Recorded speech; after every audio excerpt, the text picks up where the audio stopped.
I'm remote, but here I am remotely in the Philippines doing a podcast. I've got a ton of questions asked of me in TikTok, and I'm going to answer some of those live. Hopefully the sound is good. If this one doesn't work out, I'll just go ahead and delete it, but we're going to go ahead and try this.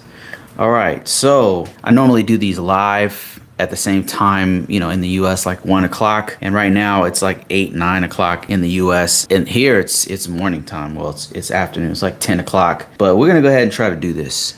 See if this works out. Yep, there it is right there in a high-rise hotel. Okay, first question that I got from TikTok.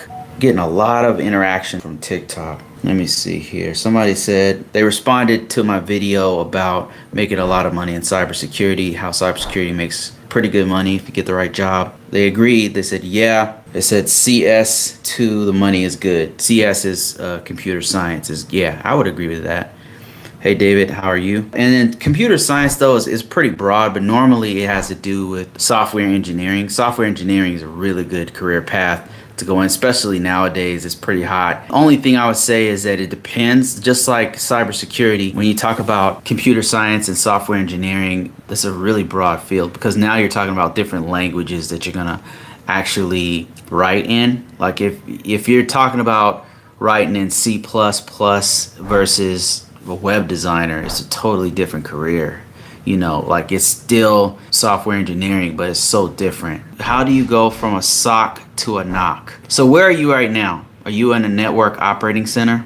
I can only speak from my experience in a SOC. I worked in a SOC when I was a few years back at NOC life. Explain to me, like, what do you see in a NOC, in the network operating center? As you're typing that, let me explain what's in a security operating center.